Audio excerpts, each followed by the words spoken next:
ये 10 अशुभ लक्षण आपको डाल देंगे संकट में। भारत में परंपरा और हजारों सालों के ज्ञान और अनुभव के आधार पर कुछ ऐसी बातें समाज में प्रचलित हैं जो कि आपको हैरान में जरूर डाल देगी, लेकिन आप इन्हें नकार भी नहीं सकते हैं। हो सकता है कि यह अंधविश्वास हो या इनमें कोई रहस्य छुपा हो, लेकिन जान लेने में क्या हर्ज है। आप इन्हें माने या ना माने, लेकिन अधिकतर लोग तो इस पर विश्वास करते हैं। ये हम नहीं जानते कि यह सही है या नहीं, लेकिन प्राचीन काल से ही लोक परंपरा और स्थानीय लोगों की मान्यताओं पर आधारित इन बातों को आज भी लोग सही मानते हैं। उन हजारों बातों में से कुछ बातें ऐसी हैं जो आपकी ज़िंदगी और मौत से जुड़ी हुई है। उन्हीं बातों में से 10 खास बातें आज की वीडियो में जानेंगे। तो चलिए जानते हैं उन 10 खास बातों को बारे में। लेकिन उससे पहले अगर आप भी चाहते हैं कि माता रानी का आशीर्वाद आप पर बना रहे, तो इस वीडियो को एक लाइक करें और चैनल को सब्सक्राइब कर लें और कमेंट बॉक्स में जय माता लक्ष्मी जरूर लिखें। नंबर 1, नाक का ना दिखाई देना। ऐसा माना जाता है कि यदि आपकी नाक आपको दिखाई देना बंद हो जाए तो समझिए कि मौत निकट ही है या आप किसी गंभीर बीमारी के शिकार हो गए हैं। मान्यता है भी यह कि सीधे खड़े होकर यदि आपके घुटने दिखाई नहीं देते हैं तो आपका शरीर खतरनाक स्थिति में है। दरअसल आप अनियमित जीवन शैली जी रहे हैं, लगातार तनाव में रहते हैं, तो आपकी श्वास प्रक्रिया बदल जाती है। श्वास प्रक्रिया के बदलने से आप कई तरह के गंभीर रोगों का शिकार हो सकते हैं। नाक का दिखाई देना बंद होने का मतलब है कि आपकी शक्ति का तेजी से क्षरण हो रहा है, आपकी तोंद निकल रही गई है, जो आपको आपके घुटने दिखना बंद हो जाएंगे। तो निश्चित ही ऐसे में कृपया आप तुरंत ही खान पान पर रोक लगाकर योग करना शुरू कर दें।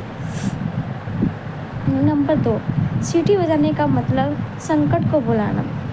ऐसा कहते हैं घर में या रात में सीटी नहीं बजाना चाहिए। इससे एक और जहाँ धन की हानि होती है, वहीं आप किसी अनजान संकट को भी बुलावा देते हैं। ये भी माना जाता है कि रात में सीटी बजाने से बुरी आत्माएं सक्रिय हो जाती है। हालांकि ये धारणा जापान से भारत में प्रचलित हो गई है। भारत में रात में सीटी बजाना अशुभ एवं सांप को बुलाने वाला माना जाता है। कुछ लोग यह भी मानते हैं कि सीटी बजाने से भैरव और शनिदेव रुष्ट हो जाते हैं। अब इसमें कितनी सत्यता है ये तो हम नहीं जानते। नंबर 3, सुनसान स्थान पर पेशाब करना। ऐसा माना जाता है कि किसी सुनसान या जंगल की किसी विशेष भूमि पर पेशाब कर देने से भूत पीछे लग जाता है। ऐसे में कुछ लोग पहले थूकते हैं फिर पेशाब करते हैं और कुछ लोग कोई मंत्र वगैरह पढ़कर ऐसा करते हैं। साथ ही लोग नदी, पुल या जंगल की फुगंडी पर पेशाब नहीं करते। भोजन के बाद पेशाब करना और उसके बाद बारीक करवट सोना बड़ा हितकारक है। नंबर 4, जूते चप्पल का उल्टा होना। जूते चप्पल उल्टे हो जाए तो आप मानते हैं कि किसी से लड़ाई झगड़ा हो सकता है। ऐसा माना जाता है कि घर के बाहर रखे जूते या चप्पल यदि उल्टे हो जाए तो उन्हें तुरंत सीधा कर देना चाहिए, अन्यथा आपकी किसी से लड़ाई होने की संभावना बढ़ जाती है। ऐसा होने से बचने के लिए चप्पल उल्टी हुई है तो एक चप्पल से दूसरी चप्पल को मारकर सीधा कर रखने का अंधविश्वास है। इसी तरह जूते के साथ भी किया जाता है। जूते से जुड़े ये अन्य अंधविश्वास। जूते या चप्पल को कई लोग नज़र और अनहोनी से बचने का टोटका भी मानते हैं, इसलिए वे अपनी गाड़ी के पीछे निचले हिस्से में जूता लटका देते हैं। कुछ लोग मानते हैं कि शनिवार को किसी मंदिर में चप्पल या जूते छोड़कर आ जाने से शनि का बुरा असर समाप्त हो जाता है। जूता सूंघाने से मिर्गी का दौरा शांत हो जाता है। नंबर 5, हड्डी बजाना। इसे हड्डी तोड़ना, चटकाना या कटकराना भी कहते हैं। अक्सर लोग अपनी उंगलियों को हड्डियों को चटकाते हैं, जिसे खोंदले लक्षण कहते हैं। माना जाता है कि ऐसा करने वाले के हाथों से लक्ष्मी चली जाती है। अब लक्ष्मी जाती है या नहीं, ये तो नहीं मालूम, लेकिन कई लोगों को अपने शरीर के हर जगह की हड्डी चटकाने की आदत होती है, जिसके चलते एक दिन सभी जॉइंट ढीले पड़ जाते हैं और बुढ़ापे में उसकी शक्ति कम हो जाती है। फिर दोनों हाथों की उंगलियों से चाय का कप पकड़ने पर वह हिलेगा। इस तरह से हड्डियों को या उंगलियों को चटकाना काफ़ी नुकसानदेह होता है, जो कि गठिया को जन्म देती है। एक अध्ययन के अनुसार हमारी हड्डियाँ लिगामेंट्स से एक दूसरे से जुड़ी होती हैं, जिसे जोड़ कहते हैं। इन जोड़ों के बीच एक द्रव होता है जो उंगलियों के चटकने के दौरान कम हो जाता है। यह द्रव जोड़ों में ग्रीस के समान होता है, जो हड्डियों को आपस में रगड़ खाने से रोकता है। ऐसे में बार बार उंगलियों के चटकने से जोड़ों की पकड़ कमज़ोर हो जाती है। साथ ही जो हड्डियों के जोड़ों पर मजबूत ऊतक भी नष्ट हो जाते हैं, जिससे गठिया जैसे रोग हो जाते हैं। नंबर 6, कुत्तों का लड़ना। आपस में लड़ते हुए कुत्ते दिख जाए तो व्यक्ति का किसी से झगड़ा हो सकता है। शाम के समय एक से अधिक कुत्ते की ओर अभिमुख होकर गर्दन करे तो उस नगर या गांव में भयंकर संकट उपस्थित होता है।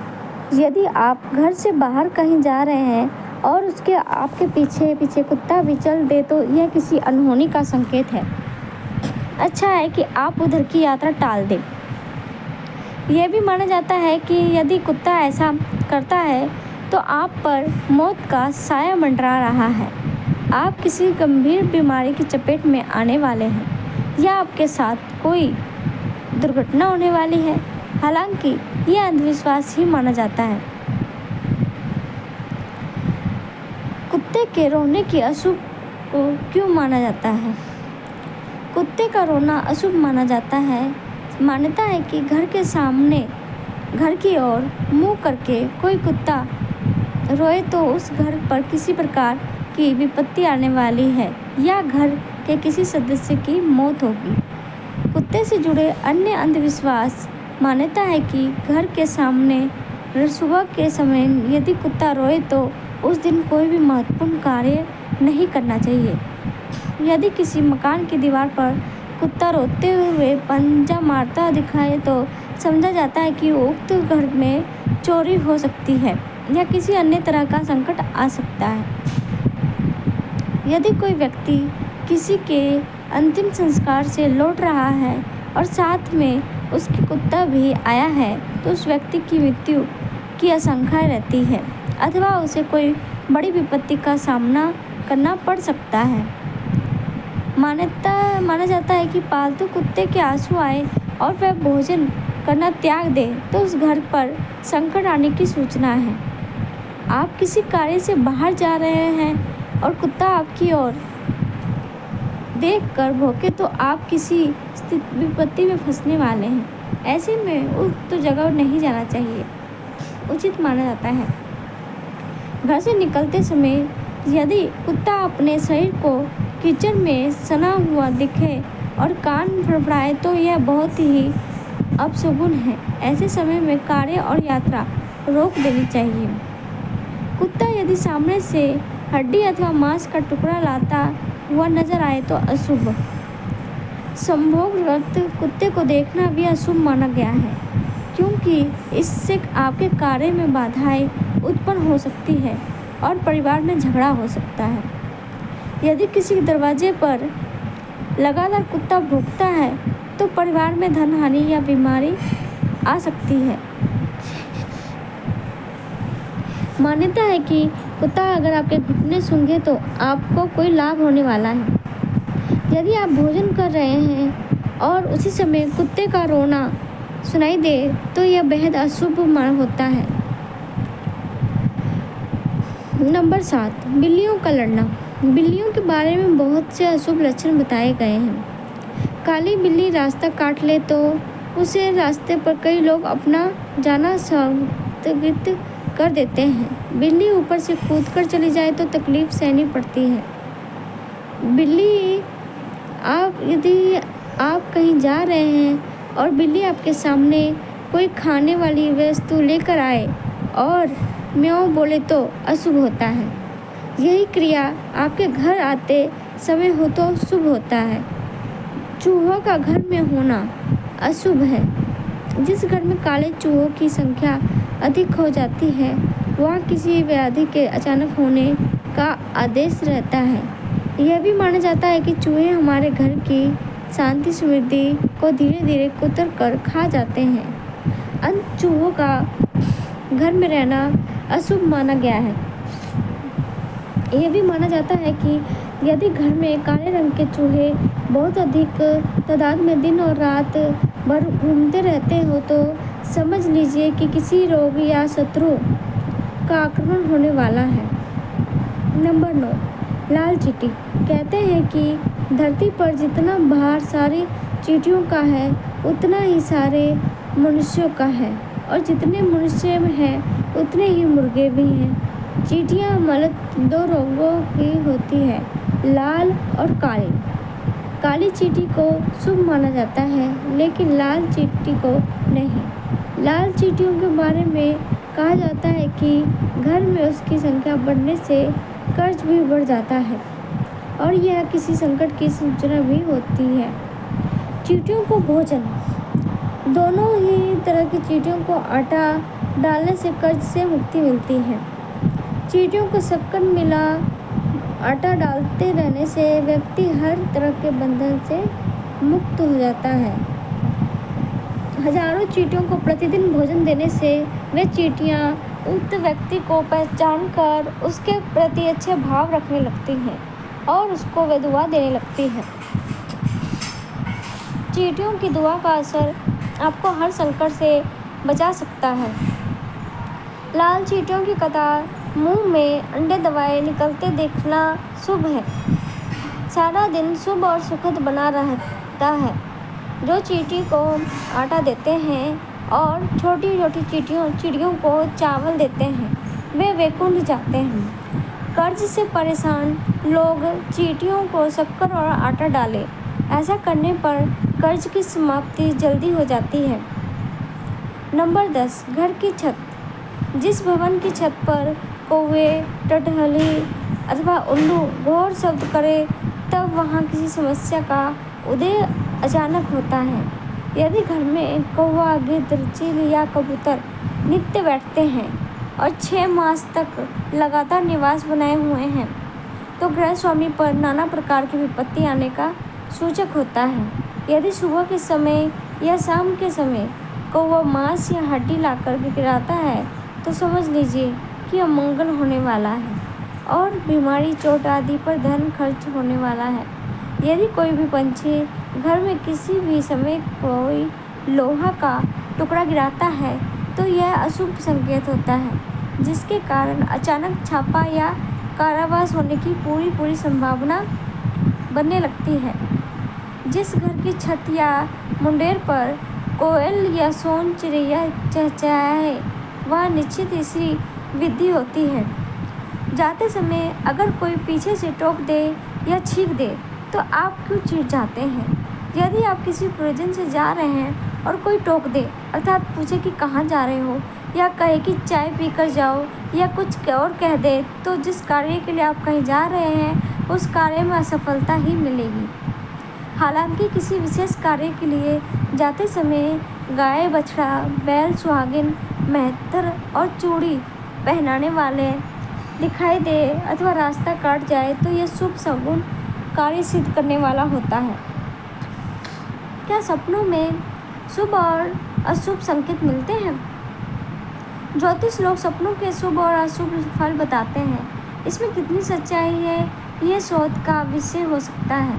लेकिन यह अंधविश्वास लोगों के बीच बहुत प्रचलित है और लोग इसे मानते भी हैं। नंबर 1, पीला बिच्छू माया का प्रतीक है। ऐसा बिच्छू घर में निकले तो घर में लक्ष्मी का आगमन होता है।